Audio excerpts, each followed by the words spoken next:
عليكم، كيفكم؟ أخباركم؟ إن شاء الله كويسين.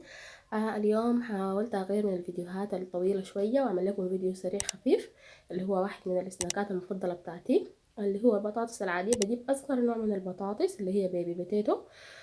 فبقوم بتبلها ببهارات المخصصة دي وبدخلها الفرن. أحيانا بقوم بسلقها نص سلقة كده وبدخلها، لكن هسه حبيت أوفر على نفس الوقت أعملها معاكم كده. اللي هي اديتها رشة توم. المقادير هكتبها لكم كلها في الشاشة. زي ما شايفين اهو تبلتها تمام، وعملت ليها فتحات بالشوكة للبطاطس الكبيرة حسب تتغلغل فيها النكهة وكده. وقلبتها ودخلتها معاكم على ورق خبز في الفرن.